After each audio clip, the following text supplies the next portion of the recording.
Hello students, today we will discuss about antipsychotic drugs.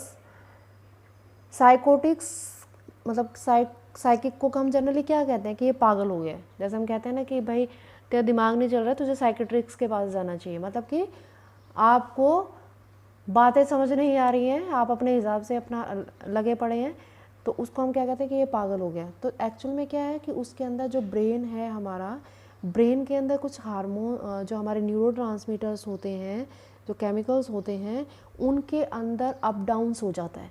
जब उनके अंदर अप डाउन्स हो जाता है तो उसकी वजह से हमारा जो मेंटल लेवल होता है वो नहीं होता है जो कि होना चाहिए। तो उसकी वजह से जो है ये प्रॉब्लम्स क्रिएट होती हैं।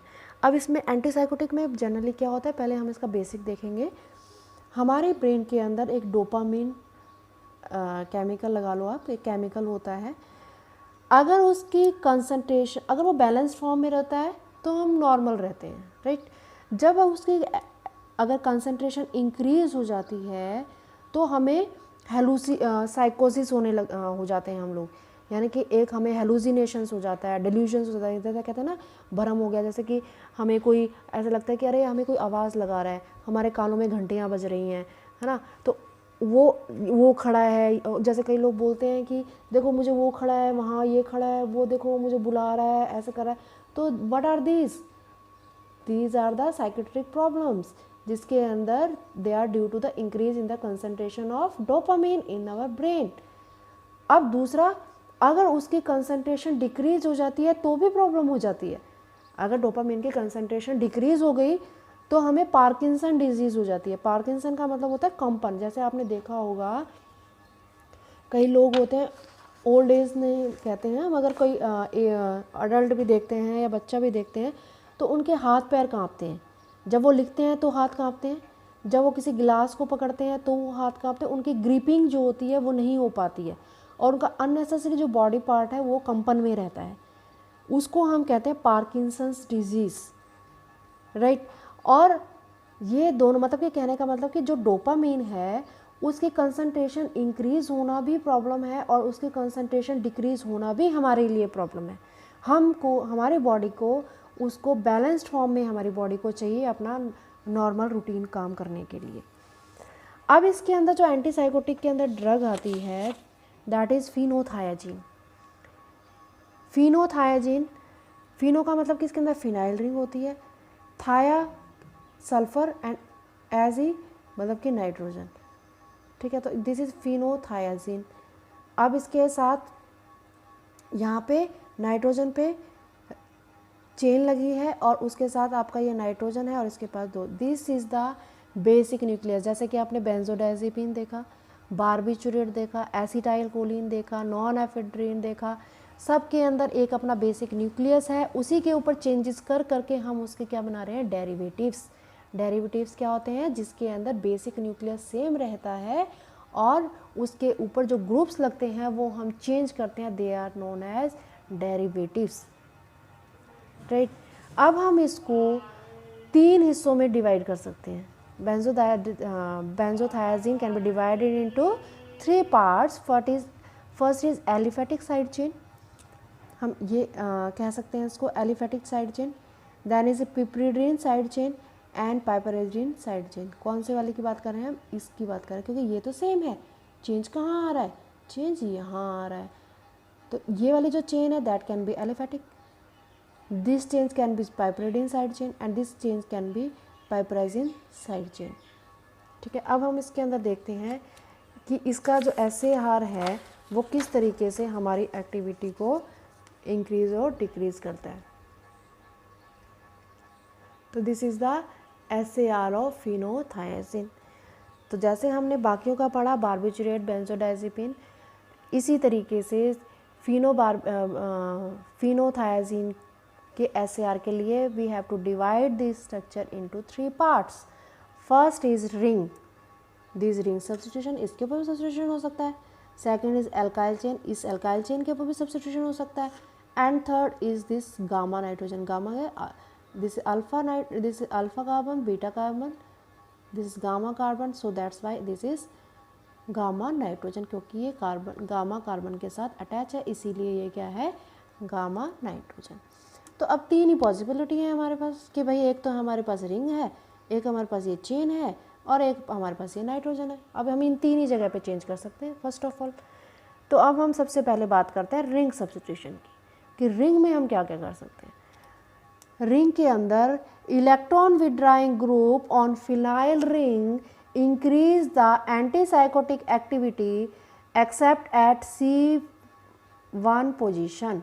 The order of potency in position is 2, 3, 4 and 1. Means कि अगर हम इसके ऊपर फिनाइल रिंग लगा देते हैं, इलेक्ट्रॉन विड्रॉइंग ग्रुप जो है ये लगा देते हैं इन फिनाइल रिंग के ऊपर, तो एक्टिविटी क्या हो जाती है, इंक्रीज हो जाती है। एक्सेप्ट एट C1 पोजीशन, जो C1 पोजीशन है हमारा, यहाँ पे हम कोई ग्रुप नहीं लगा सकते हैं। अगर हमने यहाँ पे ग्रुप लगा दिया तो एक्टिविटी क्या हो जाएगी, हमारी डिक्रीज हो जाएगी, राइट। अब क्वेश्चन ये उठता है कि भाई डिक्रीज क्यों हो जाएगी, जब यहाँ लगाने से कुछ प्रॉब्लम नहीं हो रही तो यहाँ लगाने से क्या प्रॉब्लम हो रही है। यहाँ लगाने से प्रॉब्लम क्या होती है, this group create a steric hindrance with this, ये इस चेन के साथ स्टेरिक, जब ये लग यहाँ कोई चीज़ बैठ जाएगी तो इस चेन को मुड़ने तोड़ने में भी प्रॉब्लम होगी। आप देख रहे हो उसकी शेप कैसी है, तो इस चेन को अपने जो वो बेंडिंग है उसको करने में प्रॉब्लम होगी। तो जब तक वो बेंडिंग नहीं होगी वो रिसेप्टर के साथ बाइंड नहीं हो सकती है। इसीलिए ऐसा नहीं है कि इसकी शेप ऐसे हमने बना दिया कि ये इस साइड को ऐसे मुड़ी बैठी हुई है या इस तरफ ही बेंडिंग क्यों है, इस तरफ भी बेंडिंग का इसका रीज़न है कि बिकॉज कि रिसेप्टर की साइड्स ऐसी हैं कि इस तरीके से बेंडिंग से ही वो वहाँ पे सेट हो सकती है, राइट। जैसे कि बार बार मैं आपको बता रही हूँ कि आपको सिर्फ एक कॉन्सेप्ट याद रखना है, ताले के अंदर चाबी, receptor is a lock and drugs are the key. तो की को उसके अंदर जाने के लिए, उसके अंदर सेट होने के लिए, भाई उसके हिसाब से तो उसको सेट करेंगे ना। हम जैसे ताला खोलते हैं, कई बार चाबी क्या हो जाती है, ऊपर नीचे हो जाती है। जब चाबी ऊपर नीचे हो जाती है वो अटक जाता है, वो खुलता ही नहीं है ना। तो इसी तरीके से अगर हमने इसकी शेप ऐसे नहीं रखी तो वो रिसेप्टर के साथ जाके बाइंड नहीं करेगी, और जब वो रिसेप्टर के साथ जाके बाइंड नहीं करेगी तो वो अपनी थेरापेटिक एक्टिविटी शो नहीं कर सकती है, राइट। अब जो ऑर्डर ऑफ पोटेंसी है, मतलब कि ऑर्डर ऑफ पोटेंसी का मतलब कि हमने कह दिया कि जी हम इस पोजीशन पे लगा सकते हैं। अब इस पोजीशन पे जब हम लगाएंगे तो उसकी ऑर्डर ऑफ पोटेंसी क्या होगी, सेकंड पे अगर हमने लगाया तो बहुत अच्छा पोटेंशियल होगा, यानी कि बहुत अच्छी थेरापेटिक एक्टिविटी होगी। थर्ड पे लगाया तो अच्छा होगा, फोर्थ पे लगाया तो अच्छा होगा। तो इस सीरीज़ में अगर हम लगाएंगे तो उसकी एक्टिविटी पोटेंसी जो है वो इंक्रीज होगी। Next is substitution on C1 position, जो मैंने बताया अभी आपको कि C1 पोजीशन पे हमने लगाया तो एंटीसाइकोटिक एक्टिविटी डिक्रीज हो जाएगी because of the steric hindrance, it will interfere with this chain, और ये चेन जो है बैंड नहीं हो पाएगी। बैंड नहीं हो पाएगी तो रिसेप्टर के साथ बाइंड नहीं हो पाएगी, रिसेप्टर के साथ बाइंड नहीं हो पाएगी तो थेरापेटिक एक्टिविटी शो नहीं कर पाएगी, right. Next is antipsychotic activity increase with increase in electron withdrawing power. ठीक है, अब हमने कह दिया जी हम इन पोजीशन पे इलेक्ट्रॉन विड्रॉइंग ग्रुप लगा सकते हैं। तो जितना ज़्यादा पावरफुल इलेक्ट्रॉन विड्रॉइंग ग्रुप होगा उतनी ही ज़्यादा एक्टिविटी उसकी होगी। अभी तक हम हर किसी में बेंजोडाइज़ेपिन देख लो आप, बार्बिचुरेट देख लो आप, सब में हमने यही बोला है कि electron withdrawing group is necessary, and electron withdrawing group जितना ज़्यादा पावरफुल होगा उतनी ही उसकी एक्टिविटी स्ट्रॉन्ग होगी। Next is multiple substitution on the ring system decrease the potency. Multiple substitution मतलब कि अगर हमने 2 पे भी लगा दिया, 4 पे भी लगा दिया, वही वाली बात कि हमने जैसे कहा था बार्बिचुरेट्स के अंदर कि जो ऑक्सीजन है, अगर उस 2, 4, 6 पोजीशन पे ऑक्सीजन है, अगर हमने वहाँ पे सल्फर लगा देते हैं तो एक्टिविटी इंक्रीज हो जाती है। तो हमारे माइंड में क्या आता है कि हम तीनों जगह ऐसा करते हैं, तीनों जगह ही सल्फर लगा देते हैं, हमारी एक्टिविटी और इंक्रीज हो जाएगी। बट ऐसा नहीं होता है, बिकॉज तीनों जगह सल्फर लगाने से they are not compatible with the receptors for the bond formation. इसी तरीके से अगर हमने इसके अंदर मल्टीपल सब्स्टिट्यूशन कर दिया तो they are not compatible with the receptors. Receptor को बाइंड होने के लिए एक ही इलेक्ट्रॉन विड्रॉइंग ग्रुप की ज़रूरत है। अगर हमने 3-3 लगा दिया तो उसको कुछ नहीं समझ आने वाला रिसेप्टर को, और वो सारी एक्टिविटीज़ डिक्रीज हो जाएगी आपकी, राइट। सेकंड हम बात करते हैं सल्फ़र की। अगर इन सल्फ़र को हमने सल्फोक्साइड बना दिया, ठीक है, या सल्फोन बना दिया तो एक्टिविटी क्या हो जाएगी, डिक्रीज हो जाएगी। तो हम कह सकते हैं कि जी दिस सल्फ़र, एक पॉइंट हम इसमें और ऐड कर सकते हैं अपने हिसाब से कि this sulphur is very important for the activity and if we change this in another type, another group, that activity will decrease. Next हम बात करते हैं एल्काइल साइड चेन की। ये हमारी एल्काइल साइड चेन है। अगर हमने फर्स्ट इज इंक्रीज और decrease in the length of the alkyl side chain 3 carbon decrease the activity. अगर हमने इस चेन को 1 2 3, अगर हमने 3 कार्बन से ज़्यादा यहाँ पे एक और कार्बन लगाने की कोशिश की या कम करने की कोशिश की तो उसकी एक्टिविटी क्या हो जाएगी, डिक्रीज हो जाएगी, ठीक है। उसके बाद कहते हैं molecule with 2 carbon side chain are H1 antagonist.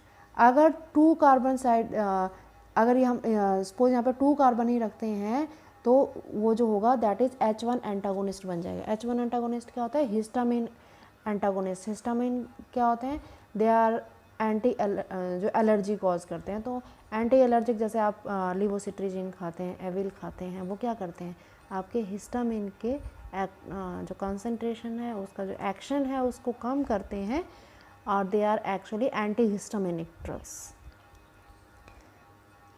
Then is activity decrease with substitution on alpha carbon. अगर हमने अल्फा कार्बन पे सब्सटीट्यूशन कर दिया तो हमारी एक्टिविटी क्या हो जाती है, डिक्रीज हो जाती है, right. Substitution on beta with methyl group increase और डिक्रीज द एक्टिविटी।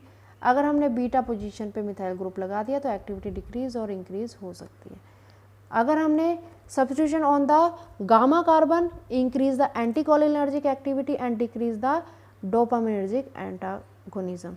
अगर हमने 5th पोजीशन पे लगा दिया उसको तो एक्टिविटी इसकी एंटीकोलिनर्जिक एक्टिविटी तो इंक्रीज हो जाएगी, लेकिन डोपामिनर्जिक जो एंटागोनिज्म एक्टिविटी है वो क्या हो जाएगी, इसकी डिक्रीज हो जाएगी। एंटीकोलिनर्जिक एक्टिविटी कौन सी वाली थी, जो हमारी एसिटाइल कोलिन वाली एक्टिविटी थी।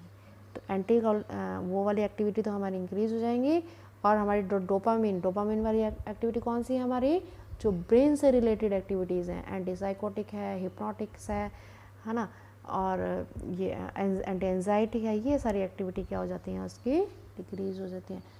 Substitution on the gamma nitrogen, जो गामा नाइट्रोजन है हमारा, इसकी सब्स्टिट्यूशन भी हो सकती है। अब इसकी सब्स्टिट्यूशन में क्या करता है, टर्शरी अमीनो ग्रुप है मैक्सिमम पोटेंशियल। अगर हमने यहाँ पे इसको नाइट्रोजन को टर्शरी बना दिया तो इसकी पोटेंसी जो होगी वो मैक्सिमम होगी, राइट। अगर हमने substitution larger than methyl group decrease the activity. अगर हमने इसकी सब्स्टिट्यूशन यहाँ पे R1 जो है अगर मिथाइल से बड़ा लगा दिया तो इसकी एक्टिविटी क्या हो जाएगी, डिक्रीज हो जाएगी।